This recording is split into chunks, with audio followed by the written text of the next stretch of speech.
Sego, I'm John Kane, and I welcome you to Let's Talk Native. While this program may not provide a path to spiritual enlightenment, we do encourage, in some cases, start conversations. We're shooting for a different kind of enlightenment here. We kind of break the rules for Native radio. We don't do prayers, we don't do buffalo speeches, and we don't do spirituality shows. We take a tough look at history, oppression, and survival. And we talk about culture, the arts, politics, and identity, and we may step on a few toes along the way. But our real goal here is to bring people together by breaking down what separates us. We will take on the false narratives and provide critical thinking to all that is heaped upon us, and we do it all right here from the Cattaraugus territory of the Seneca Nation out of our LTN studios. So let's talk Native. First, let me introduce myself. Again, I'm John Kane, and I'm joined here in studio by Jake Proud, who is managing our audio and our video. Look, I want to talk about something I've talked about in the past. I've talked about survival training, survival skills, and the necessity for it. And that's what I want to talk about today. And it takes on a new meaning, not just because of COVID-19, but the closer and closer circumstances get to the collapse of things like social unrest, economic chaos, political unrest, all of this stuff, global conflicts, not to mention environmental concerns, and of course, pandemics. So that's what I want to talk about today. But before I do that, I want to mention again that we do short form videos, and we released a new short form video this past week, and I want to recommend people to check it out. Our latest presentation is the 5 policies, and if you don't know what the 5 policies is, you should probably listen to this video. And it's a starter. I mean, it is an intro to what is the real history of the United States as it relates to policies that they utilized in its relationship with Native people, and policies that all still constitute genocide. This is our latest video, so please do check it out and share it. Comment, and hey, subscribe to our YouTube channel. Let's Talk Native TV. All right. Let me get into it. We are seeing we're seeing every day that there's more and more of a need for us to not just prepare for the worst, but just to be more sustainable. And as much as I think this is an urgency, it doesn't necessarily even have to be fully treated like that. I mean, look, there have been kids being sent to summer camp and Boy Scout and Girl Scouts and all of these, little organizations that in fact, they oftentimes use native life as part of their foundation. Certainly the Boy Scouts did. And all these summer camps do as well. But we don't do that. We don't train our own children. Look, we not only don't do rites of passage and stuff like that anymore, as we once did as a part of our culture, but we're not training our kids. And it's not even just us. I mean, you would think in a country that has so much of its land attributed to farming and that kind of stuff, that farmers would be closer to having these survival skills. But now even that's become so technologically advanced, and there's so much other infrastructure, and they're dependent on the infrastructure for their to turn a profit, that even farmers have lost their connection to living off the land in the truest sense of the word. So I want to talk about some of the things, and these are things that, look, many of us still do. Many of us still hunt and fish, but I think to a large extent, many of us don't do game management. We don't.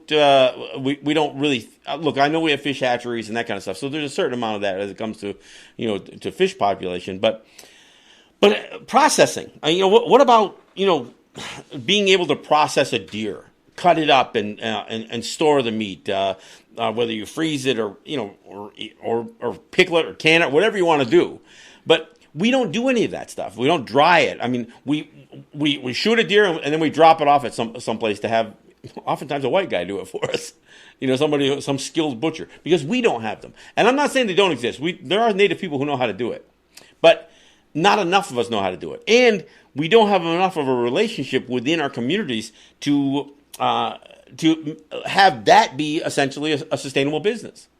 But we should know how to feed ourselves. We should know how to hunt game. We should know what game is good for eating. Which ones not so much. We should know areas that we're hunting is better, because perhaps the grazing is less contaminated by chemicals and that kind of stuff. We should know all of this stuff. Even the fishing, we should know.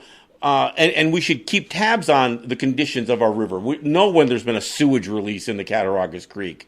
Know when one of these radioactive plumes is showing presenting itself in our rivers. We should know where the best places to fish are. And again, we should look. I used to go up to Oneida in Ontario. They have the Thames River that goes through there, Thames, whatever you want to call it.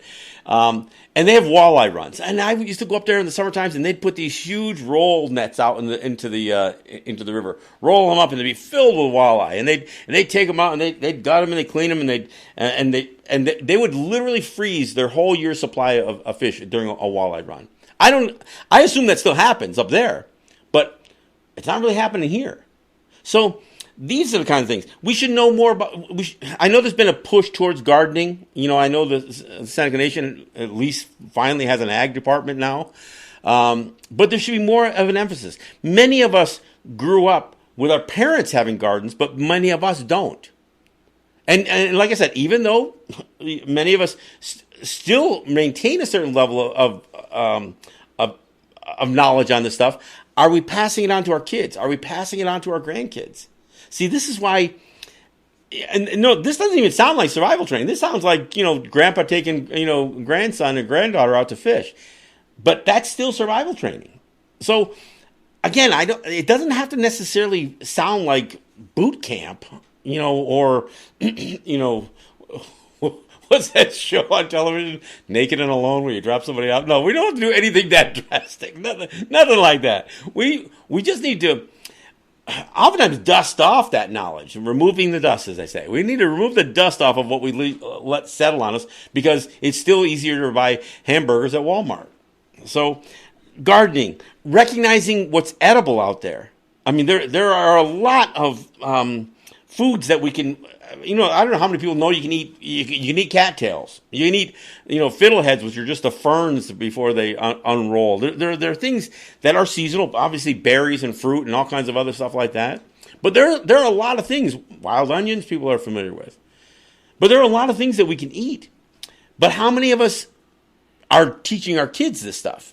And how many of us are incorporating it in our diet on a regular enough basis that it becomes part of our staple? And I think that's, again, it doesn't sound like it, but this is survival training. And look, we should know how to cook. We should know how to prepare meals that are healthy based on some of the stuff that we can gather. I don't care if once a week, frankly, once a month, you did a dinner for your family that was based totally on stuff that you produced yourself, you gathered yourself, you hunted yourself, whatever. That would be a step in the right direction. I mean, I'll get into it a little bit later in the show, why this stuff is all necessary if it's not obvious. But these are some of the things that we need to learn. How to store our food, how to dry it, how to can it, how to freeze it. I mean, what's the best condition? Should tomatoes, should you make it into a sauce immediately, or should you, just, freeze it and dice it or stew it? I don't know, whatever. Let's learn all of those things. If we don't know already, how to make preserves and jams and that kind of stuff. And like I said, you can do the same thing with meat. That's how the Amish store their meat. They don't. Yeah, they've got ice boxes, but they literally can their meat products. So we can do the same. These are some of the things, again, dried meats, whether it's jerky or whatever. There are a number of things. Dried foods, you can dry them and store them, and you can reconstitute them with water later on. These are all things that we should, if we don't know how to do them, we should learn it. And then once we learn it, we should make sure that our kids know how to do this stuff. And look, we can make it fun. We can make it entertainment. It can be a survival camp, and it could be something that's more enjoyable. Look, the other thing is medicines. There are a lot of natural medicines, and I'm not just talking about, just basic, what people put in the category as holistic medicine. But though a lot of medicines that we use today come from, even aspirin. Aspirin, comes from willow bark. But I wouldn't know how to prepare willow bark if I ever needed some sort of pain reliever or fever reducer. But there are a lot of things in nature that present itself as either specific medicines or, various types of healing remedies. So these are things that we should dust off and be familiar with. Not just the stuff that's healthy for us, but even the stuff that can help preserve health. So medicine's another one.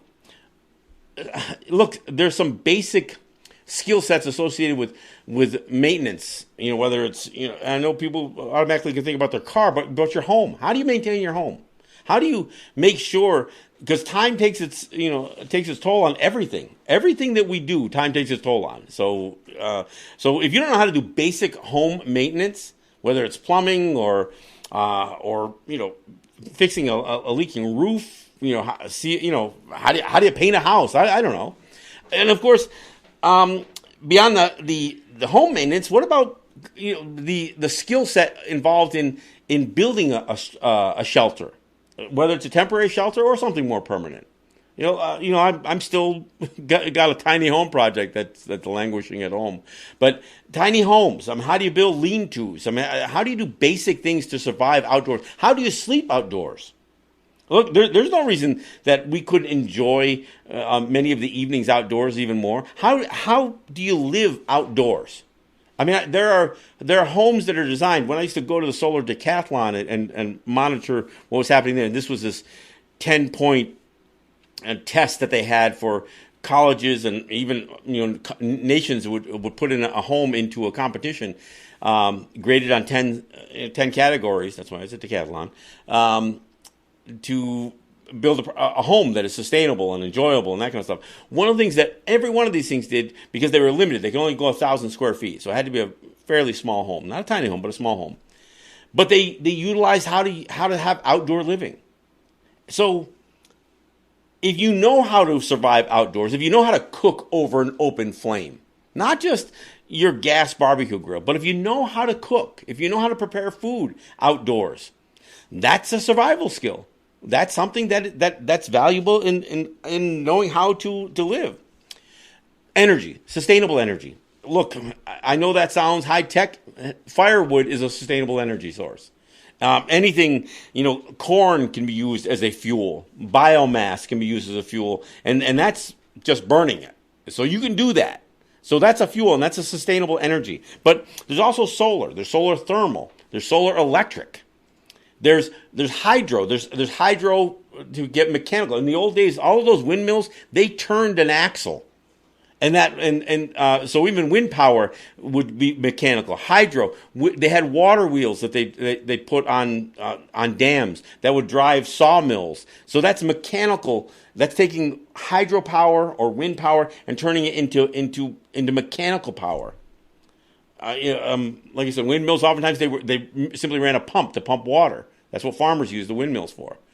But you can also use wind and obviously hydro for electric generation. So we should know more about that stuff. And I'm not talking about solar farms, and I'm not talking about wind farms, and I'm not talking about damming up a river.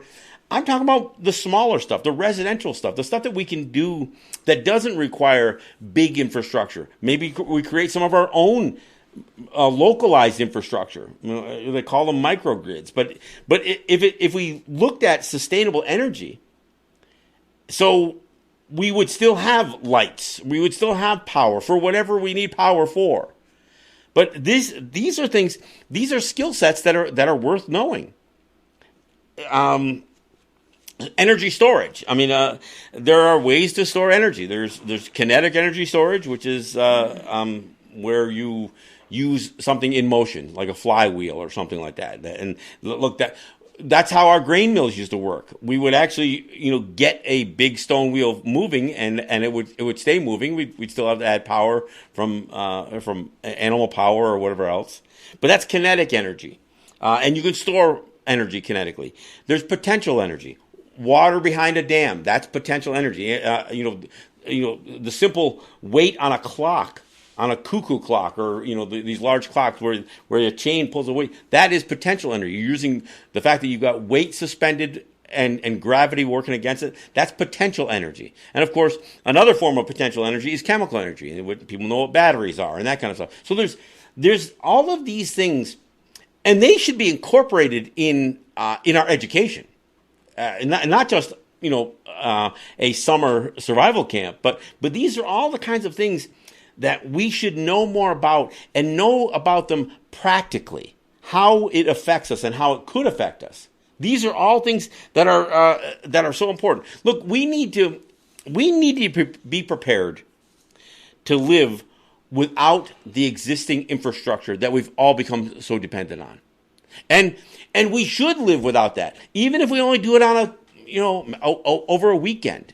If we camp out, I mean, if we spend a summer at a lake or a river or whatever else. These are the things that if we did these things, we would be more prepared if things don't go well in the somewhat near future. Community.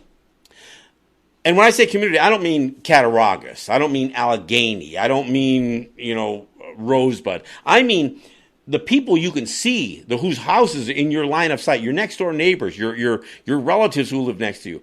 That is the real sense of community. These are the people that you're living with in a community. Your closest neighbors. If we don't have the kind of that sense of community and dependency on each other, so we're all somewhat codependent.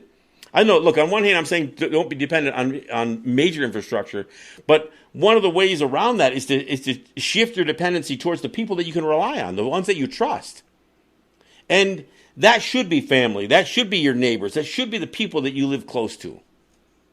Establish that kind of relationship where you watch your kids grow up together, and you watch, you know when somebody's in need. Sometimes it's not even a question of somebody needing to ask. That's community. And of course, out of that, you improve our quality of life. But these are the kinds of, I know this sounds really, really basic, right? And it is, some of these things are basic necessities. I mean, how many people can start a fire without a lighter? And these can be fun projects. Look, we always want to do science, projects with our kids.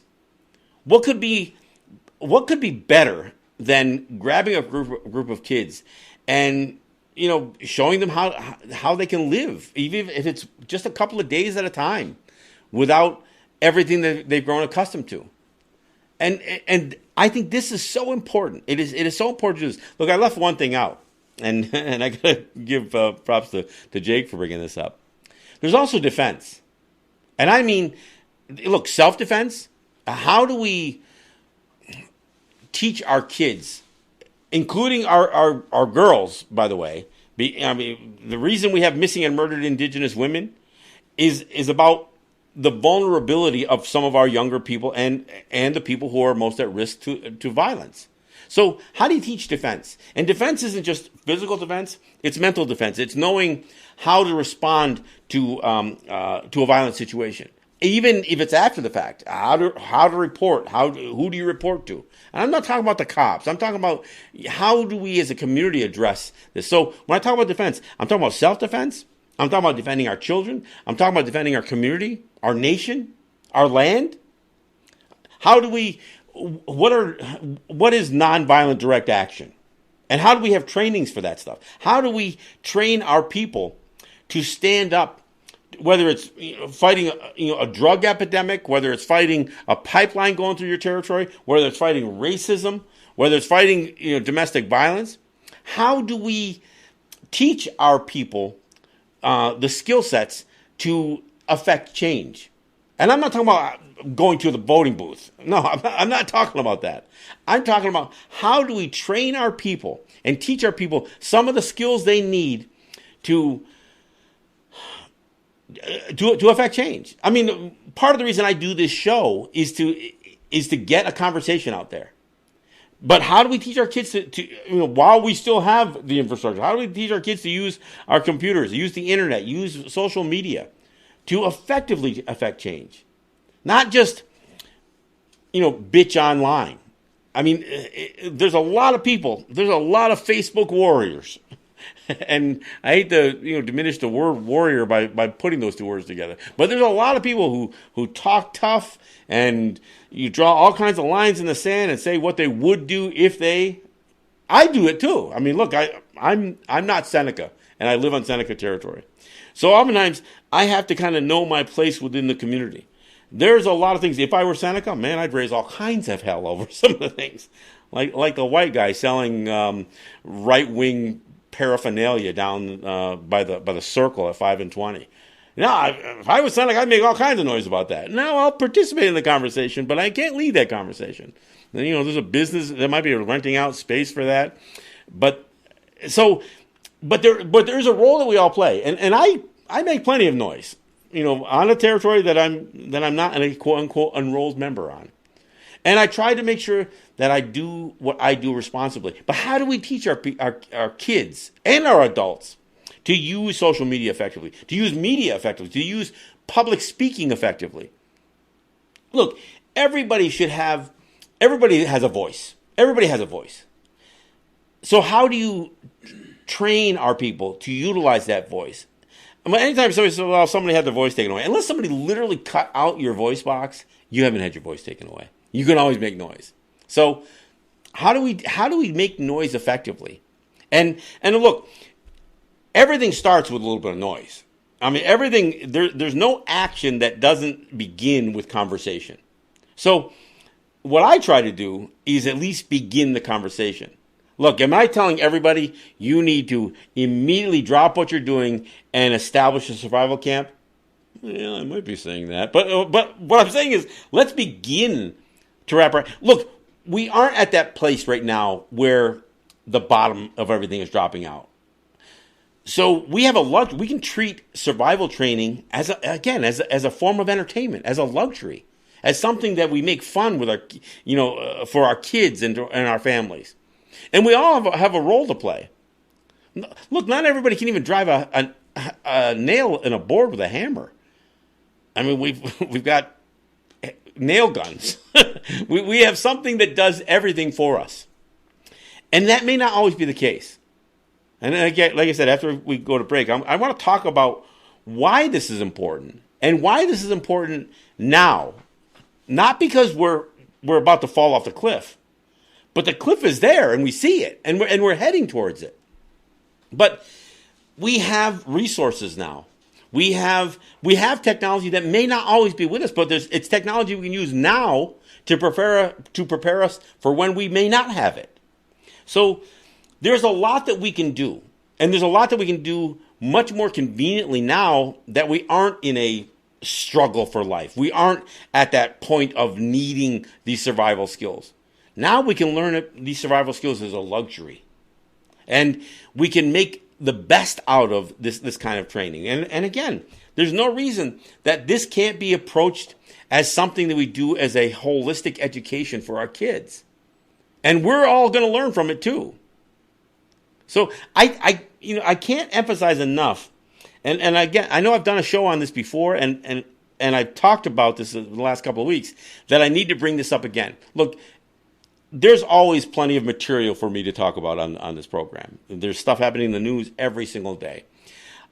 I try to make sure that this program, Let's Talk Native, is geared towards our lives, our needs, and what we have to work towards. And look, are we all going to be the same politically? Are we all going to agree with be in complete unity on all things? No. But on certain things, we can categorically agree upon. And there is no reason not to have survival skills. And in fact, survival skills can come in handy any number of ways. But one of the things they also do is they tap into something that conventional education destroys. And that's the creative mind. One of the things that going to public school or university, it's about conformity. It's about learning what is being taught, not learning to learn. among the things associated with survival skills is problem solving, and I don't mean word problems in math class, which at 55 miles an hour, a train is traveling east, and no, none of that stuff. I'm not talking about this stuff that's impractical knowledge. I mean the problem solving. How are you going to solve your hunger? How are you going to survive? Look, I've said it before. We need to be warm, dry, and fed. Those are the basic needs. And if you're warm, dry, and fed, then the other things can happen. More comfort, more joy, more happiness in your life. But if you're not dry, if you're not warm, and you're not you're not fed, it is hard to maintain anything else, because all three of those things will affect your health and your life, your longevity. So I can't, I don't know how to put more importance to this. And the problem is, if we wait until we absolutely have to rely on these survival skills, that might be too late. It'll be too late for some. It may not be too late for everybody, but it will be too late for some. Because there will be, a frantic pace. And if you have everybody fighting to survive at the same time, without any kind of proper training, you deplete resources. You'll overkill the game. You'll overpick the medicines and the food. You'll devour all of your food out of desperation. No, this is all part of what has to go into this kind of survival training. All right, hey, we're at the bottom of the hour, so we'll take a break when we come back. When we come back, I want to talk about why I think this is important. If you don't know already, some of this is going to be obvious, but this is part of the reason for being more prepared for an uncertain future. This is John Kane, and this is Let's Talk Native. We'll be right back.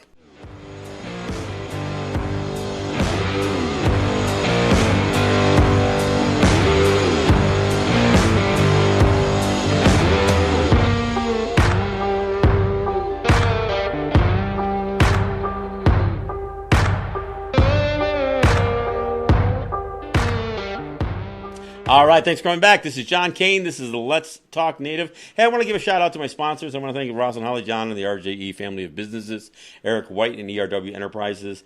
I want to thank the folks at Grand River Enterprises, and those of you guys like Ed and Harry and some of these other guys who step up to help us, especially when I do a call out and I say, look, we've got an equipment purchase we're trying to do. And there's a few people that step up, Cindy, Tony, Steve and VJ. I mean, you guys know who you are if you're listening. I appreciate it. Hey, we're starting the month. This is August. I just want to mention also that this is my wife's birthday month, so wish an happy birthday to my wife Brenda, who shares the show and probably somewhat responsible for some of the number of views that we have while we're streaming this thing live on Facebook. And of course, you can not only watch us on Facebook streaming live or after the fact, but you can also catch us on podcasts, and you can catch us on our YouTube channel, which is Let's Talk Native TV. As I mentioned earlier, we do have a new video out. I'm hoping you guys will check it out and you will watch it and you will comment, you will learn, you will do your own research afterwards. And of course, I'm hoping that you'll share it. So I want to give that out there. Look, the other thing I want to mention, Let's Talk Native is now being broadcast in Washington, D.C. on WPFW FM 89.3 in Washington, D.C. It's being broadcast on Fridays at 2 p.m. So if you know people in the Washington area, let them know that if they're not into the podcast thing, which I know more people are listening to podcasts and watching YouTube videos than that radio is in its decline, but it's still there, and it may be a necessary means of communication, and it might be one of the survival skills that that is retained. So WPFW, they are broadcasting our Tuesday Let's Talk Native program, and so you can catch us in Washington, D.C. on the radio. You want to tell your people who are out there who are into the whole American politics thing, tell your political leaders to check out a show. Sometimes I take specific shots at them, so it might be a good listen for them. All right, so I talked about these survival skills. One of the I did leave off another one.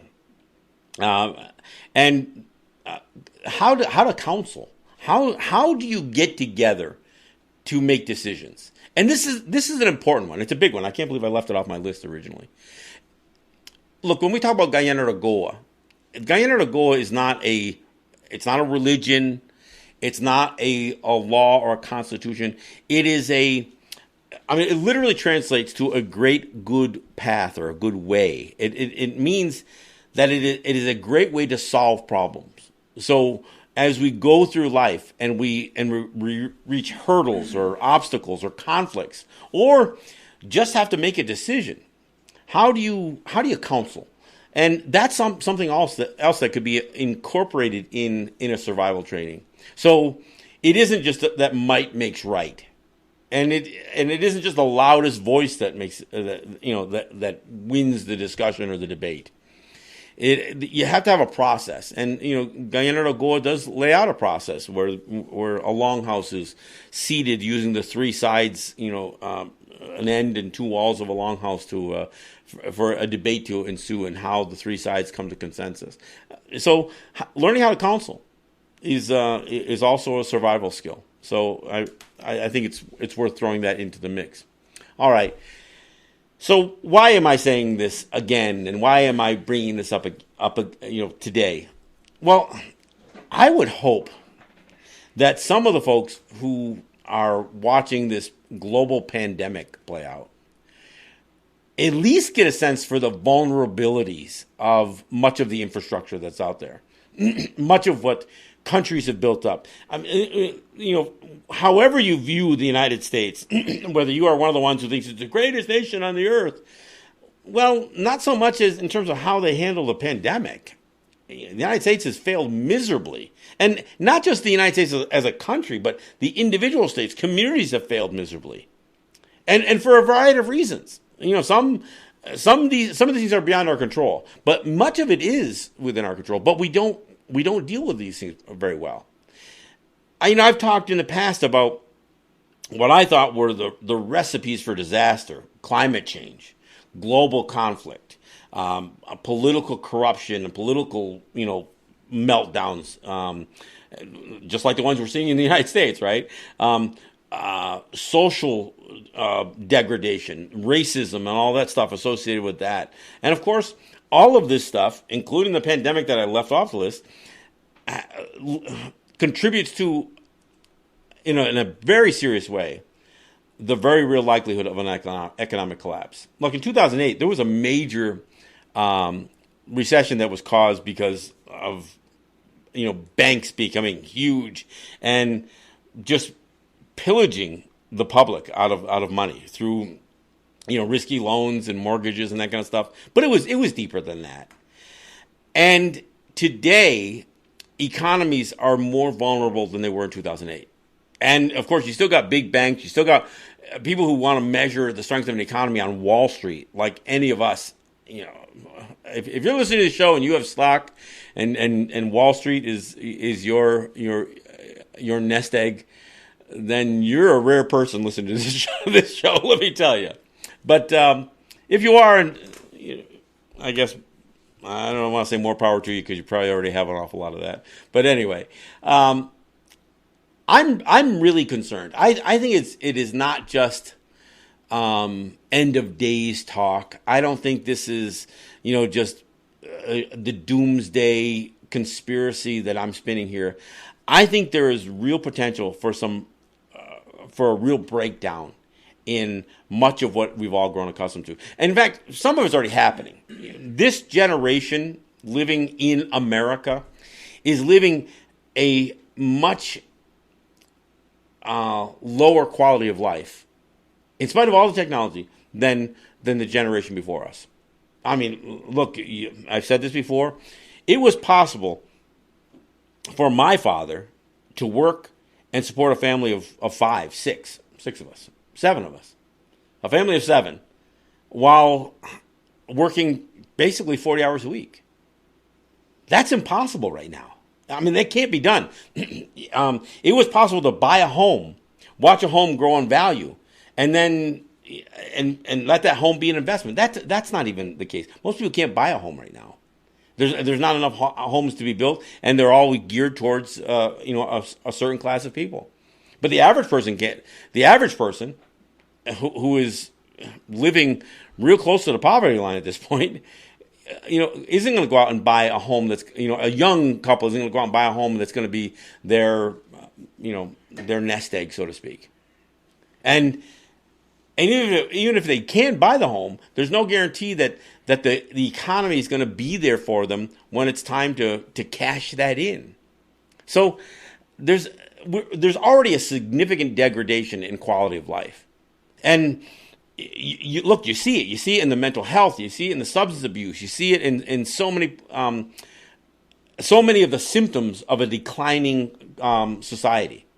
We're seeing it, and these aren't triggered by the big events. Now we're going to see a little bit what happens because of COVID-19. We haven't even begun to experience the real effects of this. That's still yet to come over the next 6 months. I mean, a bunch of money got sent out. Free money got sent out. So-called free money. Stimulus checks. Unemployment was broadened so more people could qualify for unemployment benefits. Then they threw another $600 a week on top of that. And I'm not going to buy into this whole thing that most people are making more money, or that there's a large segment of the population that's making more money on unemployment than when they're working. There are some. Obviously, if you say the average necessity or the average shortcome of unemployment is $600, and you give $600, there's people who are going to benefit from that in ways. They are going to make more money on unemployment. But there's a reason not to go to work, and it's not just because you're making more money staying home. It's still unsafe out there. So there's going to be this has to be anteed up at some point, and the coronavirus isn't going away. You have a real likelihood of a contested election coming up in the United States in November. At the local levels, including here, Seneca Nation and other places, there's a lot of tension associated with governance, and some of the questionable decisions that are being made by elected officials, or even some of the so-called traditional officials. So there's a lot of potential for things to go wrong. And there's such a dependency. I mean, look, one of the biggest problems here in Seneca Nation is the fact that many Senecas have grown dependent on the annuity checks. And look, they absolutely have a right to get them. I'm not debating that. But when the casinos close down, and all of a sudden that's not going to necessarily be there, how many people are prepared for that? And that's small by comparison. That's not your ATM shutting down. That's not the power going off. That's $800 or a month or something like that. I don't know what it is, but I'm not Seneca, so I don't know. But no, this is there's a real risk that things can go badly, and we're all going to be affected by it. The ones who are going to be least affected by it, and look, there are plenty of books that are written. There are plenty of experts that talk about who survives a catastrophe, and it's the people who are closest to the land. And it would be nice to say that we are those people. Not so much. Look, we barely walk. We've got ATVs and side-by-sides and four-wheel drive trucks to get us every place. We have to get closer. We better be prepared for what may lie ahead. And you know what? If we are prepared and the bottom never drops out, we're no worse for wear. In fact, there's a benefit to knowing these survival skills, even if they aren't totally necessary and need to be implemented for our actual survival. They can actually be recreational. So there's a reason to learn this stuff. There's a reason to know how to survive, even in a situation where those survival skills aren't 100% necessary. But I'm telling you, they are going to become somewhat necessary. And maybe it's only going to be partially. We're already seeing it. Look, part of the reason for gardening right now is the fact that most people have trouble making their ends meet. So if you're only gardening to stretch your dollars because you're still dependent on the capitalist system, that's a reason for doing it. Same with hunting for food and doing so many of these other things. Finding ways to entertain yourself and recreate without spending a fortune. This is a way to reconnect with creation, with nature, in a way that is wholesome, is healthy, it's better for your mind. There's a lot of reasons for doing this stuff that aren't necessarily tied to the bottom, to the collapse of the economy or the collapse of the United States infrastructure. And we do have we have benefits that our ancestors didn't have. But let me talk about this.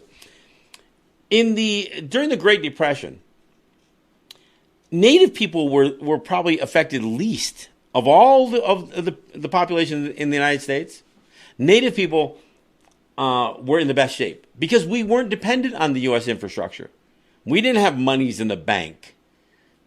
And one of the things that I always hear the old timers talk about this is the only thing they didn't have a ready available supply of was shoes. You would think, oh yeah, didn't we have moccasins? Well, yeah, but I'm saying in terms of shoes, everyday shoes, that was one of the things that everybody was desperate for, right? And our people included. But even that's something that we should know how to do. I look into survival skills. I didn't talk about how to make clothing, including footwear. That could be that's another skill. But our people survived the Depression, and in fact, we helped many of the communities around us. We had a better food supply. We put people to work and paid them with food. That Native people did that. Now, I'm not saying that it was in all circumstances, but there were Native people who never looked like they were affluent. They never lived in a pompous lifestyle. But when the bottom dropped out, they still had things going on. They still had food. They still had shelter. They still had warmth. They were dry, warm, and fed. And we had enough to help others become dry, warm, and fed. So this has happened before. And it will happen again. But I tell you, we are so vulnerable now because we've bought into the entire system of capitalism. We're consumers. In fact, we may be more desperate consumers than white people are. Maybe. And the test is going to be when this stuff falls away. And I don't want to say, well, let's just keep doing what we're doing and we'll see how the chips fall. No, I'm saying let's not do that. Let's invest a little bit. Let's invest in our kids. There is so much that we should be doing in terms of preparing ourselves for what may not happen, but could happen. Look, there are hostilities that people have. I mean, I look around our community. There are people. If you're hanging a Trump flag outside your home, there's a reason you're doing it. And part of it is intimidation. Because whatever feeling you have yourself, the fact that you broadcast that is because you're sending a message to the people around you. And I'm doing the same thing. My message, I'm sending a message out. But if you're hanging up a Make America Great sign out in front of your house, if you've got a flag with Trump carrying an automatic weapon with that flag flying out in front of you, if you've got a Confederate flag or the blue lives, the blue line flag, the black American flag with the blue line in the middle, that's you trying to align yourself with tyranny because of your own fears, for one thing. But it's also trying to intimidate the rest of us who are saying, no, we don't like the way the system is going. We don't like where it's going. So, and we're surrounded by people like that. And when things go bad, if the bottom drops out, those people are going to be looking at all the people they hate. And if they didn't hate him before, they might hate him now. I watched a video today of a guy who was a delivery guy. I don't remember what he delivered, but white guy, just average looking white guy. He wore a Black Lives Matter hat. And what he experienced was something that most white people never have to experience. He experienced racism. Yeah, a white guy. Now, he could just take the hat off and well, boy, that's over. But if you got color to your skin, if you're obviously a people that are not white in the whitest terms possible, so if you support people fighting oppression, you're going to find out how many enemies there are out there. And I know that if I wear, my Trump Aryans shirt out there, I know people are looking at me funny. That's why I wear it.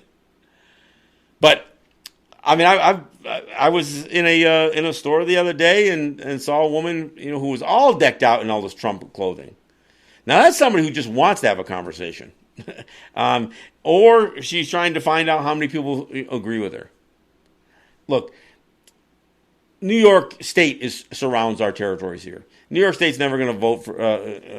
Well, I never say never, I guess. New York State is a blue state. It's not going to go for Trump in the election, but there's a real possibility that this election could be contested. I mean, Trump won the last election via the Electoral College, but lost by over 2 million votes. That could happen again, or he, as the president of the United States, with the power of incumbency, he could do all kinds of things to screw this election up. Not to mention, the friends he's got in Russia and other places that may help him as well. Again, I know it sounds like I'm spinning a conspiracy theory, but whatever. I'm not going to vote in those elections, but I'm impacted by it. We are all impacted by it. If social unrest, goes up to DEFCON 5, and you have the right and the left fighting each other, you have the white and the black fighting each other, that we're going to be dragged into this thing. And we are part of that. We are people of color. So we are on a side. I don't care if you're native and you like Trump. It doesn't matter if you like Trump. You're not white. So this could get real bad. This could get bad, especially if you live in cities and that kind of stuff. But eventually that could spill out into our territories. And the bottom could drop out. I talked about climate change. I talked about all this other stuff. But there's a lot of things. Just entering hurricane season. I think a hurricane is just starting to pound on Florida today. Or tonight or tomorrow. Hawaii just, got dusted by one. Puerto Rico has already gotten, slammed by the one that's heading towards Florida. So there's a lot of potential threats against quality of life. And because people have gotten so desperate and because they don't have the survival skills, and by not having the survival skills, it's really, really hard to be compassionate if you don't have basic survival skills. If you have nothing to offer, your fellow mankind or womankind, whatever, if you have nothing to offer your neighbors, they can start looking at you cross-eyed. And I'm not saying that we all have to have a shareable nest egg, but knowledge is power. So if you know how to survive and you could share that wisdom with people, nobody's going to try to steal your wisdom. They're just going to want to be a beneficiary of it. But this is look, I'm not saying the bottom's going to fall out in November with the U.S. election. It could. And I'm not saying that COVID-19 is going to be the straw that breaks the proverbial camel's back. But it could. I'm saying all of these things added up. Look, if you think the U.S. election is going to be a breeze and whoever you think is going to win, Biden, you think the problem's over? You think you can vote this problem away? I say the same thing. I say, look, you're not going to pray it away, and you're not going to vote it away. What you can do is prepare. So, again, survival skills are an important part of this. Hey, I want to tell you now before I forget at the end of the show. If you've missed a portion of this show, or if you want to catch it again, The show is a podcast. It does go out as a podcast, and you can just search "Let's Talk Native with John Kane" podcast, and it'll show up on any of your favorite podcast platforms. This show is number 449, and I think it's an important show. So if you missed a portion of it, I mean, if you're catching the tail end of it, and you're just, wait a minute, what are the survival skills you're talking about? Well, that was in the first half hour. So if you've missed a portion of the show, by all means, look it up in the podcast, or you can look it up on our YouTube video. It'll be posted by tomorrow night. It'll definitely be posted, and subscribe to our YouTube channel. While we still have YouTube, while we still have podcasts, do what you can to strengthen your knowledge base, and maybe change your behavior enough to say, you know what, maybe it is time to teach some of these skills. And, and we all have something to contribute to that. We all have something. I don't care if it might be my chili recipe, but we all have something to contribute. Some of us still know how to hunt. Some of us still know how to, process a deer. Some of us know how to do certain things. Very few of us know how to do it all. And that's why we should bring as much of that knowledge together. And you know what? If we do form the close-knit communities we need to form, everybody doesn't know how to do it all. We can look at who has the skill set. Traditionally, that's what part of our culture involved. It involved recognizing it within your community who had what talents, and to encourage those talents for the benefit of all.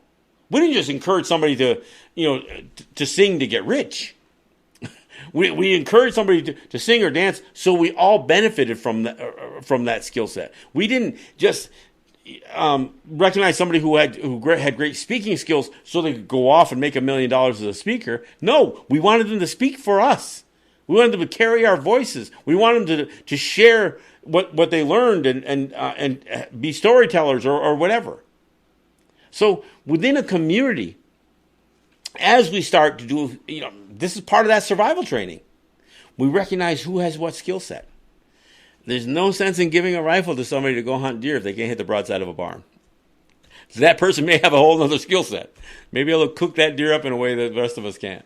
So these are the things that we need to think about. We need to really think about how we prepare for hopefully a time that's never completely necessary, but these survival skills I guarantee, they will raise the quality of our lives, whether we are completely 100% dependent on them or not. They stand to raise the quality of our lives. So again, our YouTube channel, which is Let's Talk Native TV, you can catch this show or any of our shows, including our latest short form video, The 5 Policies, which I encourage you to watch and share. This is John Kane. This is Let's Talk Native. Thank you for listening, and we'll see you back here on Tuesday. Yahweh.